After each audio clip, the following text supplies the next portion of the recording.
Hello and welcome to episode 6 of Why I Suck at League, the series where I suck and you learn from it. This episode featuring Elise. Elise is my most played champion in Season 3, and I've never played against a Nocturne, and I get completely outplayed this entire episode. So, I'm going to go over my runes and masteries first. My runes that I run are Magic Pen Reds, Armor Yellows, Magic Resist Blues, and Movement Speed Quints. I run standard defensive masteries on Elise, making sure to pick up Butcher for last hitting and Arcane Knowledge for Magic Pen, as well as Safeguard for tower diving and Good Hands for the reduced death timer. Generally speaking, I just like to last hit until level 3 before I start using Q on my opponent because of the mana cost increase, and I don't take a point in W until level 4. So here I'm going in to engage and I'm way too close. I get a passive hit and a Q straight from Nocturne. He pops his red pot, he ignites me, he does so much damage that I'm just completely unprepared for. Hecarim comes in here, I go back in for an E, I miss it, he misses his Q, but the auto attack is enough to make me flash away. He flashes after me, I ignite him and Q him, but I barely survive, even with that fear there at the end. So I take damage from his passive, I Q his spell shield, he fears me and Qs me. I'm feared now, I repel up, he ignites me, which is enough to get me away from him. Hecarim thankfully comes in here to save my life. But I decide to go back in because I think it's a free easy kill if I can land the E, but I don't. He misses his Q. He autos for so much with that red pot. I'm forced to flash away. He auto attacks me once. I ignite him. The fear is about to go off. It just goes off and I barely survive. I level up there, which gives me another like 10 HP.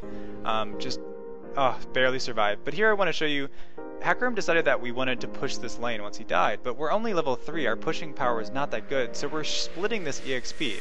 Nocturne gets back to lane before that wave dies, and I just split 2 waves of EXP, which will put me really far behind. So that's something that you do not want to do. Only push the wave if you know you can push it before the enemy gets back. So here, I'm forced to keep the creep wave away from my tower because Elise really isn't that good at last hitting under tower. Nocturne still has his red pot up. I'm trying to freeze it here and hold it, but I don't realize that the pushing power of Nocturne is just so much better than mine. With his passive, with his Q, I eat a free Q there. You never want to be in line with the creep wave against Nocturne because you're going to get free damage if he's trying to clear the wave.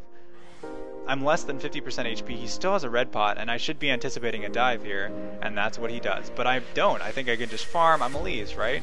He ultimates, he spell shields, but the ultimate does so much damage. He takes 5 hits from turrets, but does not care. He's out of mana now, but it doesn't matter. I don't have my flash, I don't have my ignite. I gave him a free kill under tower. I should have just backed off much earlier. This is a lot of experience to lose though, and that's what I was worried about, but because I'm so underleveled, I'm not level 6.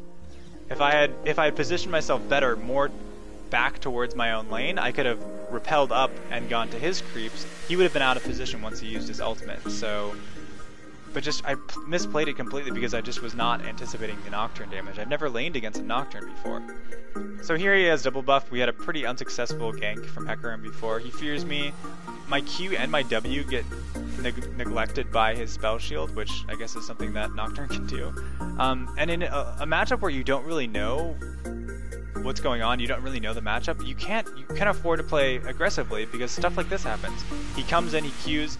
I think normally on Elise, I can kill him. I can trade that 1 for 1, but he has so many things to counter my damage. So again, here in slow motion, the first interaction I Q, he spell shields that, and my W, he spell shields. So he fears me, I repel before the fear goes up, which is nice. And normally on Elise, I'm thinking, okay, he's low, this is an easy kill. But because he can negate so much of that damage, I don't anticipate that. So part of playing a matchup like this, what you don't really know is you cannot afford to go aggressive and make mistakes. He Qs again, a lot of damage. I try and respond, he spell shields that, his autos do so much damage, he ultimates and ignite, and it's a free kill. So don't engage when the opponent has double buff, never do that, it's a huge advantage.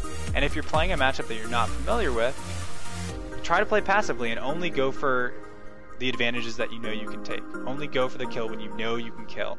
And I just completely misplayed this whole game. So thank you guys so much for watching. Look forward for a new montage series that I'm going to release weekly, and thank you so much for watching. I will see you next time.